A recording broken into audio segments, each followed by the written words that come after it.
Welcome to Wine Soundtrack South Africa. Listen to the passion with which producers narrate their winery and their world. In 30 answers, discover their stories, personalities, and passions. Hello friends and listeners of Wine Soundtrack. This is Marianne, and today I'm joined by Jos van Wyk from Marianne Wine Estate. Jos, a very warm welcome. Can you tell me a little bit about yourself? Hello Marianne, thanks a lot for the opportunity today to present Marianne Wine Estate. I'm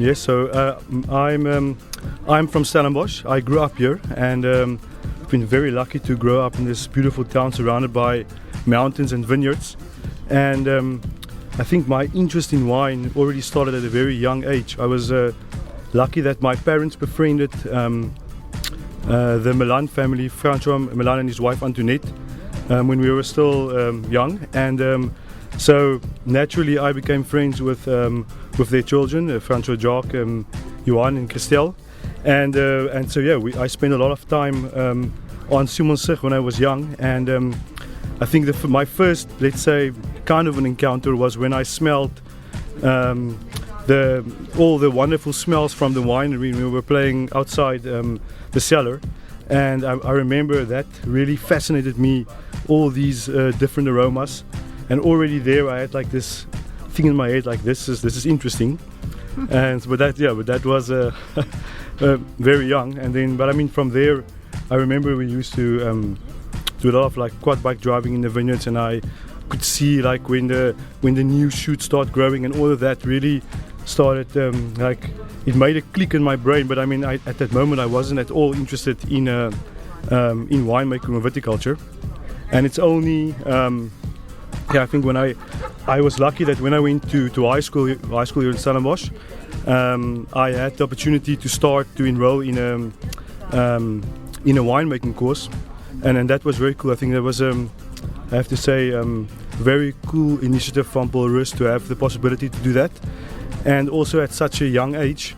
And and then I think I did the Cape Wine Academy course, and from there I was hooked. So I started really enjoying the idea of wine. And I mean, before that I've always loved to be outside and to see and to be in nature, of course, and then but also I like scientific experiments. So I think before thinking of becoming a winemaker, I was very interested in chemistry and becoming a chemist in some sense. But then the world of aromas and nature, the outside, changed a bit my direction, I would say. And then I mean, from there I started studying winemaking. But I also had this idea that wine, for me, some of the best wines are made, and I think still also with South Africa, made in France. And so also at a young age I decided to start learning some French to really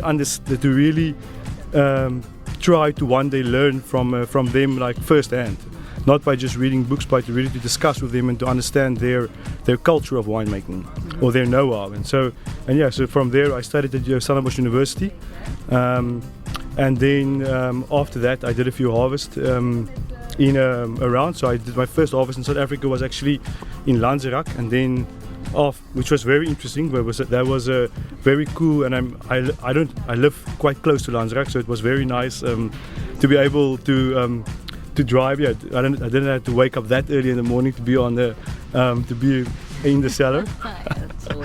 So it was quite close, and it was a great experience because I was still a student, and very nice to work in such already a prestige winery of Stellenbosch. And and from there I did a 6 months assistant winemaker position at Opstal with Attilo, with the Low family, and that was also amazing because I mean Atti is such a cool person, and I could really learn a lot from the farm environment and all the different grape varietals. That was very cool. And then through them I also had the possibility, they helped me to organize a job in a harvest in France. So I did my first harvest in the south of France, and from there I had this thing, like you say, like a declic, where I just realized how much I love the French culture and style of winemaking, that I had this idea to go back. And then I mean, then I just did what most, I think, young winemakers now do, just started doing harvest a bit around. So I came back for the Southern Hemisphere. I went to Australia, which was also interesting. I worked in a very big winery there, and I could really see the different technologies that work in this type of a cellar. And then I had the possibility to go back to France, to the Loire Valley. And I think that's really where my real first, I don't know how to say, like the first like understanding and aware, like getting aware of very good wines in France, and to really start being able to taste certain appellations and to have the possibility to taste that. And that was very cool to really have that almost as full rounded experience from from everything happening in the cellar, speaking directly to the viticulturist winemaker and working with him and sampling with him the vineyards, tasting with him, understanding what ripening is when it comes to Pinot Noir and Sauvignon Blanc, and then the vinification. So that was all, and I mean I was also very lucky that the winery was, the owner of the winery is Bertrand Manchin, it's Domaine Manchin, and it was very interesting because Bertrand is a very friendly, open person. So I remember him asking me, I think on the second or third night, it's like, what wine would you like to drink? Name any appellation in France, and we can go pick a bottle. Oh, wow. And then I was like, this is quite a loaded question. I have no idea. I don't know where to start, to be honest. And then I said, yeah, okay, let's start with the Rhone Valley. But then I think he also understood. I'm still a young winemaker. Then I was a very young winemaker, and so he understood that we need to taste different appellations. And so that was awesome, because then I could really start seeing and tasting different terroirs. And we tasted, ate, and spoke a lot about like wine and good food. So that was a very awesome experience. And and then also to work with his winemaker, viticulturist at the time was Sylvain Pabillon, and he's now the director technique at Château de Marcenay in Marcenay in Burgundy. And and this guy is also, his way of thinking about wine and how it works between the vineyard and the cellar really amazed and inspired me. And it's also so through him. He helped me in some way to get the possibility for a master's degree in France. So then I had the very awesome privilege and possibility to receive a Erasmus Mundus scholarship to go study in the Vinifera Euromaster course in France, in Montpellier. And the course, it's called the Vinifera Euromaster. So it's 1 year in France, in Montpellier, and the second year you could choose where you wanted to go. And so for me, I was starting to get very much into a bit of what's happening with climate change, and how are we going to go forward, and how can it be that a variety like let's say Merlot tastes so different in South Africa than in France, and where's the ripening coming into that? And and so then I did my second year of the master. I did it in Sicily, in Italy.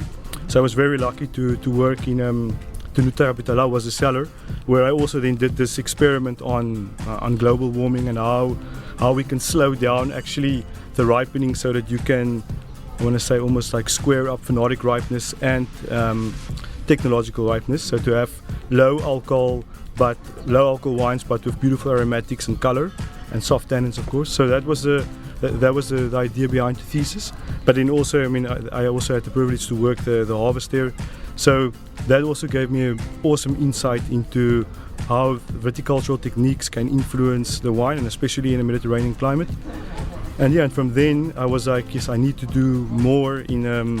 I need more experience in Europe. So I was lucky to receive a position in France, in Bordeaux, and so I started working in a very small appellation called Côte de Franck Côte de Bordeaux, and the winery was at Château at Francos, which was a very cool, because the owner is from Belgium. He renovated a very old chateau from the I think from the 11th century. So really amazing place to work, and there it was also the first time that I had the privilege to work underneath Michel Roland, and it's actually through that work that I've done there in the cellar and in the vineyard, because I stayed for the harvest and the pruning season, that I received the work at Marianne. So that was also, so it all fell in place one step after the other, which was very cool. So I mean so at the moment I'm at Marianne Wine Estate from 2016, where Michel Rouland is still our head consultant, and then his right hand man Thierry Aberer used to work with him in a lot in Pomerol, in Saint-Emilion and Bordeaux, and then Thierry moved to South Africa and then started doing the consulting for Michel on his South African properties. So where Marianne is one of them, and that's so through Thierry that I actually received the job, through Thierry and Michel that I received the job here at Marianne. And so then and Marianne is also very cool because it is the owner of the property is a French owner, so it's a French-owned wine estate in Stellenbosch, and it's the owner is Monsieur Christian Doriac, and he also has 3 chateaux in Saint-Emilion, so 2 in Saint-Emilion and one in Pomerol, and Monsieur Doriac is also a very good friend of Michel Rouland, and that's also why they work very closely together. So that's more or less, and then I mean from there, you know what they say, it's like it's history, because I've been here since 2016. So yeah, voila. That is quite an incredible story, because starting from playing with the Milan kids on Simonsberg and being enticed and enchanted by the flavors and the aromas that you got in the cellar there, to having this exposure at your high school, Paul Roos, which is incredible. I wasn't aware that they did that kind of program. I hope they still do it. And then the journey that you had on, learning and exploring and experiencing to where you are today. You're absolutely right. It really seems as if it just fell into place one after the other. And I just get the distinct expression that it was all absolutely meant to be, which is really, really cool. So here at Marianne, how many hectares are you farming under vine? So Marianne in total is 46 hectares, and we've got 26 hectares under vine. Okay. And if just to have an idea, we have about 5 hectares that we train and prune under a Guyot system, and 21 hectares under double cordon de Roya, which is just normal spur pruning VSP training. So yeah. Okay. And what makes up these vineyards? What kind of grapes are you growing? So we have quite a few varietals on the farm, which makes the winemaking very cool. So to start with, we've got Pinotage, which is the very famous local South African varietal, and then Cabernet Sauvignon, Merlot, Syrah. We've planted some Cabernet Franc. We've got and then also Grenache, Mourvèdre, and Cinsault. Mm-hmm. And for the whites, we have some Sauvignon Blanc, some Viognier, and we've also recently planted some Semillon. Very nice. So, in terms of exporting wine outside of South Africa, where else can our listeners potentially buy your wine?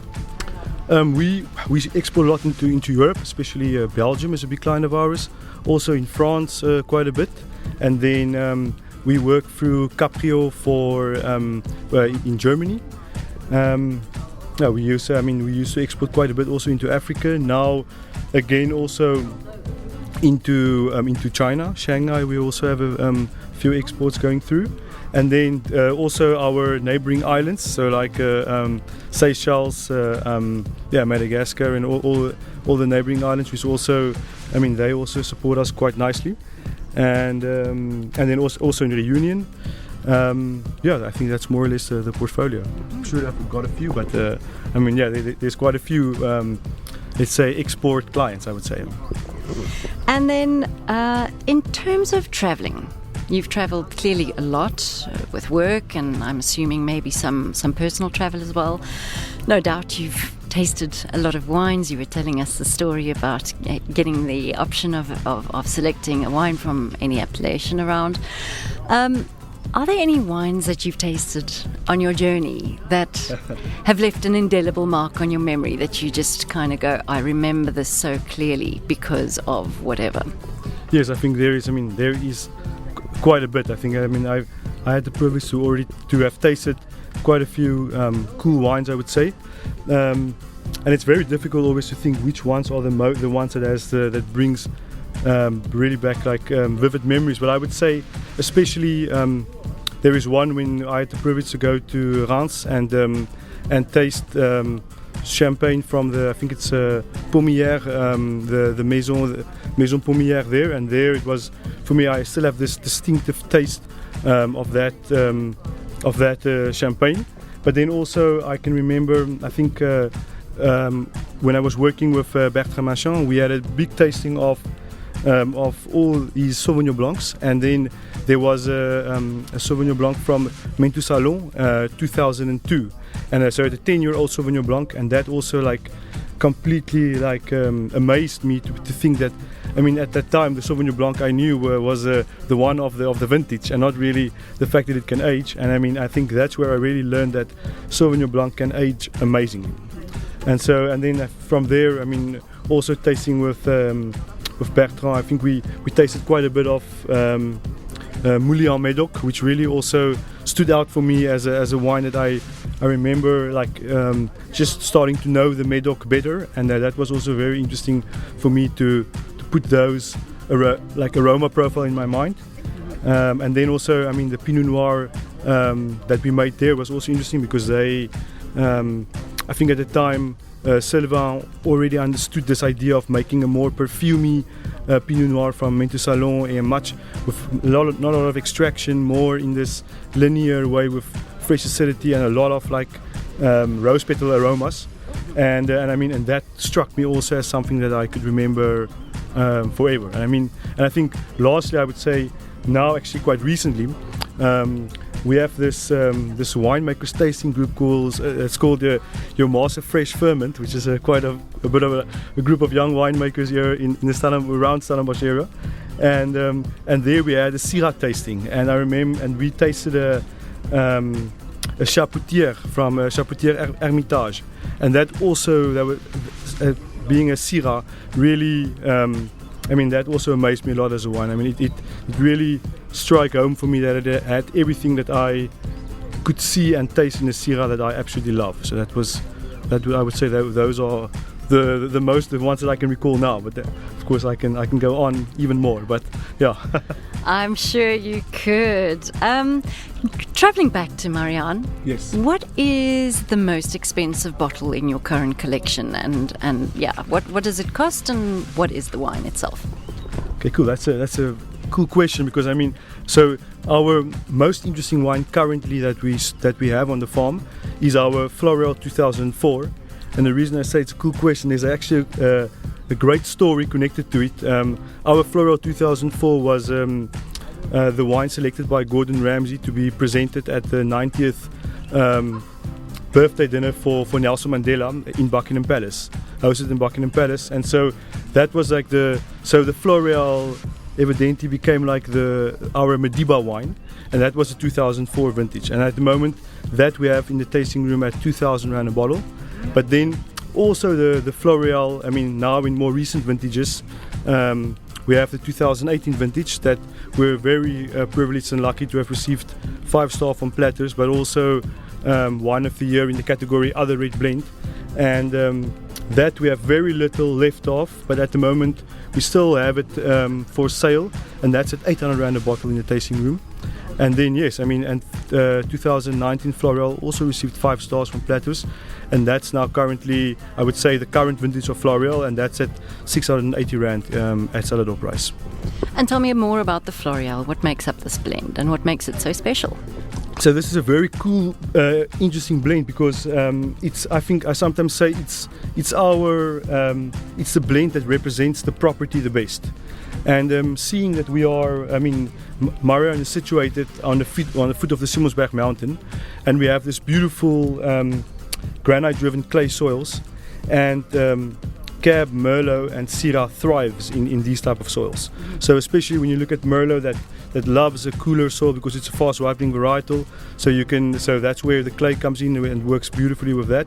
And then the Cabernet Sauvignon is mostly planted on the more granite-driven like sandstone plots, and that's where the soils are a bit warmer, so you have a bit quicker ripening, which helps a varietal like Cab. That's quite a slow ripening varietal.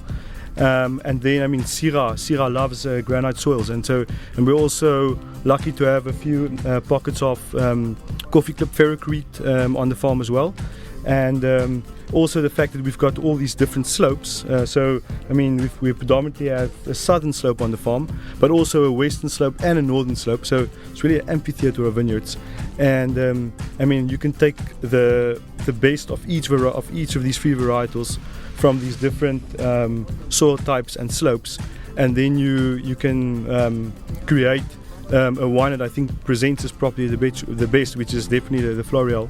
So in that sense, normally the blend is about 40% Merlot, 40% Cabernet Sauvignon, and 20% Syrah. And I think the idea when Michel Roulin and Michel Dorec started thinking about this blend was the fact that they saw that Cab and Merlot does very well on this farm, but they still said, okay, cool, we're in the southern hemisphere. We need something that can bring that let's say that fourth dimension of the sometimes you get in the northern hemisphere, and that's where the Syrah came in. So I think the idea was that you have, I mean, it is the idea that you have this. The Merlot should give you the beginning of the palate, the Syrah should fill the mid, and the Cabernet Sauvignon should give you the end. And then with all the complexity of these different aromas between the spiciness from the Syrah from the different slopes and the black currant that we get from the Merlot and the Cabernet Sauvignon, and if you blend all of these primary and tertiary aromas together, I mean, it really makes for a very interesting wine. Definitely, it sounds like that Syrah brings in that special je ne sais quoi to that wine for sure.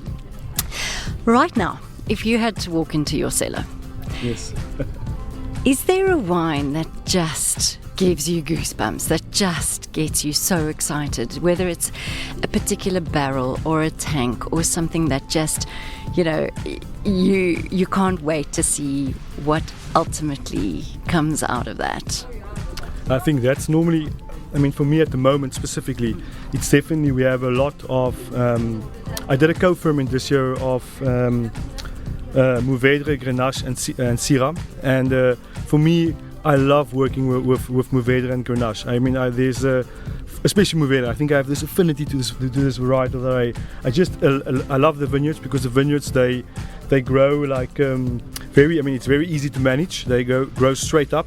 I mean, it's not like Syrah that grows all over the place. And I mean, it is a beautiful vineyard, and yeah, I mean, to do the co-ferment of these three varietals really brings out so many different spices and fruit that I cannot wait to see how it will look in a bottle. And the great thing is that that's also the base of our Germinal blend, which is our new addition to our flagship brands, our Rhone blend. And it's always a bit of a what the right word is, like it's obviously a kind of a risk, because if you're gonna ferment the three blocks together, you only have one shot. But I mean, I knew that they grew. I mean, we tasted the grapes, the whole team together, and we knew that this is it's tasting good. So I think that's something that I'm really looking forward to see. And I think that's also something interesting about Marianne, is the fact that we in the cellar I think that we treat every lot like it is the most important one. And also I think that's something that's very true to like the French way of winemaking, or the French, let's say, style or way of winemaking, is that they like to taste a lot in the vineyard and almost create the first base blend in the vineyard through deciding from different parts of a block, and then blend those grapes together for a fermentation, being it just only Syrah, but I mean choosing Syrah from, let's say, the best pockets on the farm, and then fermenting that as one of my, let's say, my best lots of Syrah. And that's something that I really enjoy to do, because I think that rings home with what I've learned also in France. For sure, it's certainly it's an ethos, it's a lifestyle, and it's something that you live when you're on that kind of level. So, a spaceship full of aliens lands just right here in front on this grassy patch, and they've clearly been traveling for a long time. They are thirsty. What do you serve them to drink from your tasting room right here? Oh, well, of course, I would first say, hello, how's it going? Welcome to Africa. Yeah, welcome to Africa, and tell me about space. Yeah, I think, if it's a really warm summer's day, which I assume it will be, seeing that it's South African, and hopefully in the summer, I would definitely say we have to start with a glass of rosé. Because at Marianne we do a very like a Provençal style rosé, which is very floral and really reminds me of the French Provençal style of rosé, and also made with those varietals. But then yes, after I would call that then a mouche-bouche, just to rinse the palate. And from there on, definitely our Sauvignon Blanc. I think the Sauvignon Blanc is already one of our more serious white wines, and I think between me and Terry, we love making this wine, and Terry worked in Bordeaux, and he really understands Bordeaux whites very well. And I also had the privilege to work a little bit with Sauvignon in Métu Salon in the Loire, but also a little bit in Bordeaux. So I think that's really a wine that's close to our heart here at Marianne. So that there's lots of I would say blackcurrant aromas with and also some nice complexity with being that we ferment and age the wine on the lees, and give it some texture. But then after the Sauvignon Blanc, I would serve them probably one of my favorite, which is the Germinal. So that would be let's say the first red, and probably the second would be the floral, I would say. Absolutely. Sounds like quite a festive occasion, most likely. When you're not working, how do you spend your free time?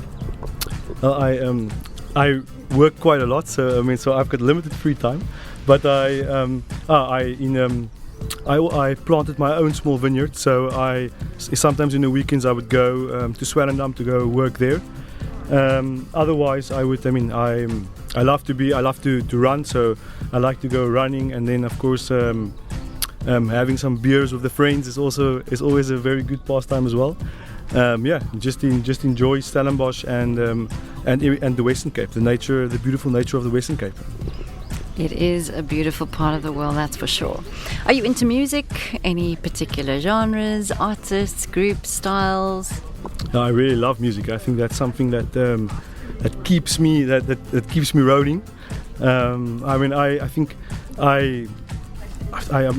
I have to start, let's say the beginning, I would say almost it's like I love folk music. So artists like Bob Dylan and Leonard Cohen is probably my base of music. And then I had this very nice French rap music stint, and so just some artists like Lone Pal, which is very cool to be, and now Coelho is also a new one which I really enjoy.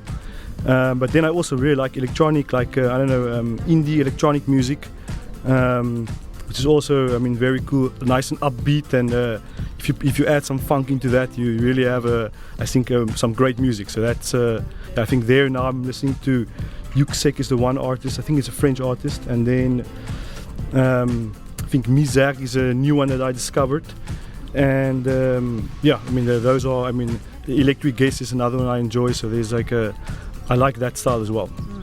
It's very clear that there's a definite French influence in you and who you are and who you've become, and it's quite intriguing from my perspective, I must say. What would you say, Jos, was the best piece of advice you've ever been given, or if you had to impart some advice on the younger Jos, what would that be? I think first, I think the first thing, when I look at everything, I still realize every day that I'm a very young winemaker, and that so I definitely can't give out any advice, but I think something that I wouldn't say it was advice directly at me. It's something that I picked up. I would almost say is that it's almost to always be truthful, and like just to if somebody asks you a question, say it as it is, and don't try to sugarcoat it. Although sometimes, of course, I think it's important always to be honest, and that's something that I try to work with well. And then, I mean, I can probably spend an hour with this question, but I think it's something else is that you are. I mean, I see that I'm always learning, and that even when I think I know.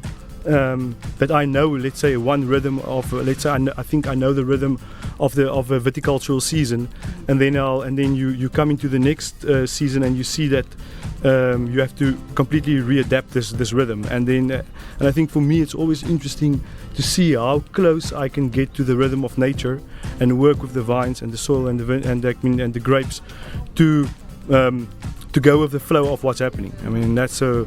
So then I would also probably say is like try to stay in the rhythm. Yeah, that is the other one. I like those both, definitely.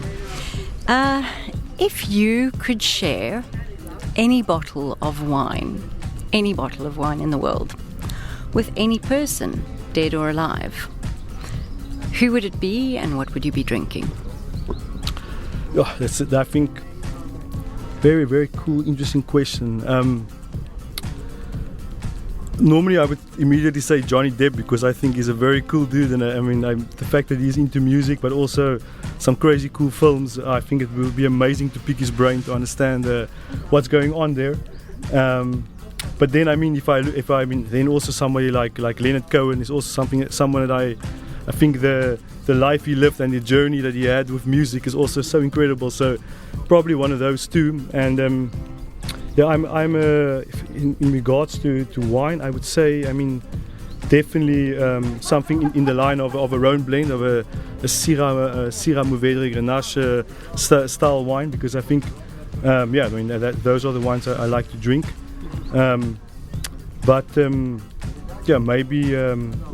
Maybe just a easy drinking white wine with Leonard Cohen, or to learn more about all his adventures. But yeah, that would be more or less, yeah. I think that would be so cool. Either Leonard Cohen or Johnny Depp would be a lot of fun, for sure. Do you have a hangover cure? It's, I must have one, I would say. Should. So, I think the easiest is just drink 2 Panados. That's and then maybe if you want a lot of water and if you feel up for it, go for a run. That is just sweat it out.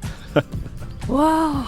I think the last time I had a hangover, a run was very low on my list of things to do, but okay. So, the aliens, they've had an amazing time drinking your amazing wines, and they're going back to their planet, but they want to take you with. And they want you to bring 3 bottles of this amazing stuff called wine that they've now been experiencing. Which 3 bottles would you take with you to show to their leader? Well, I didn't know that they were still here, so that's scary. Yes, that's quite a difficult question. I think deeply here, but I think like if I have to quickly think, white wine, maybe like a Chenin Blanc from the west coast of South Africa, because I think it's such a cool new, probably not new, I can't say that, but like a very cool appellation for winemaking that we see more of, and my friend Saki Meton makes some awesome wines from there. And that would definitely be a bottle to show them, because that salinity really is very interesting for me. And then for Syrah from the northern Rhone. I really like the wines of Stéphane Ozier, so maybe one of La Passage, maybe from him. Mm-hmm. And then also I need I think a very well made Bordeaux red would also be just like a Saint-Emilion. I don't drink them so often, but when I drink them, every time I can understand why I'm working with these varietals, because there is something in it that just makes sense. So that's also definitely one to take, I would say. Mm-hmm. Jos, is there a winemaking region anywhere in the world that you still really want to explore? I know you've worked in quite a few, but any that you kind of go, this is on my bucket list? I think there's still a few, but I still really want to go see what's happening in the US, because I've been very privileged to be there when I was very young, but I've never been there actually as a wine drinker, let's say beer drinker. So that would be very cool to go see what they do there. And then, although I've already worked in the Loire once, I'm getting more interest in that region as well, and I think it will be very cool to go and do some extensive tasting there and then really understand what's really happening at the moment on that side. Yeah. Very, very cool. So we're just about done, but before we finish, I'd like to play a game with you. So I am going to name 3 varieties or styles of wine, and I'd like you to pair each of them with music. So either an artist or a specific song if you wish, or even just a genre that you feel best represents that variety or style. Cool. Okay, so I think Syrah would be at the order of the day. Yeah, that I think definitely it will be, let's say, some psychedelic electric music, because I think Syrah can be so many different things, and a very, it's a variety with lots of different like spicy aroma, fragrant fruit aroma. So it really has this this electric personality, I would say. I like that. I can see that as well, for sure. Okay, let's go with Mourvèdre. Mourvèdre. That would be. Well, if I knew some Spanish rap, I would probably have said no. No, probably I'll say that would be some rap artists, some French rap artists from Marseille.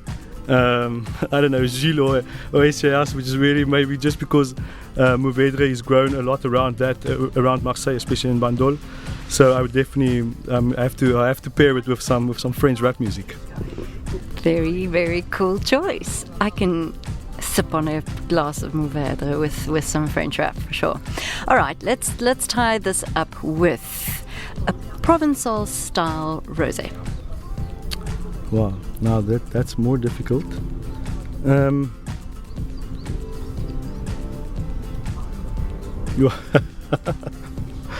Let's say, I would say maybe just like some nice dance music, some music that you can celebrate with. Maybe something like, this is maybe, I think this is also a bit electric, but maybe dance electric like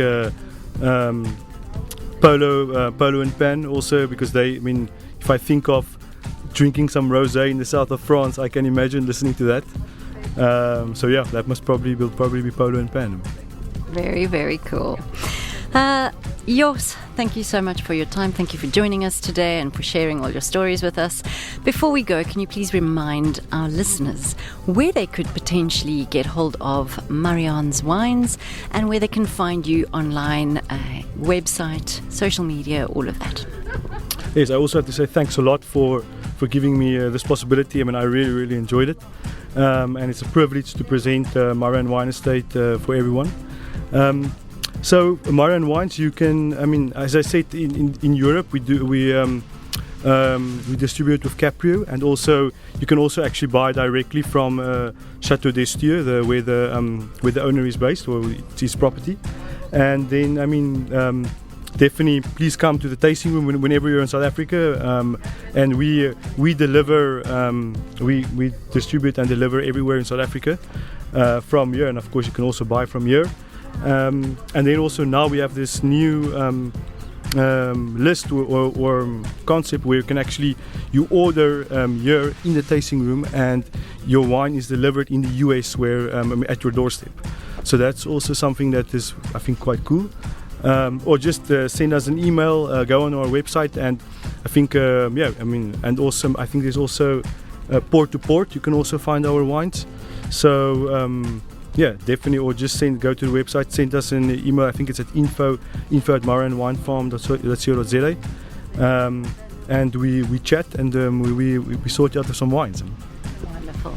Thank you very much and enjoy the rest of your day. Thanks for listening to a new episode of Wine Soundtrack South Africa. For details and updates, visit our website winesoundtrack.com.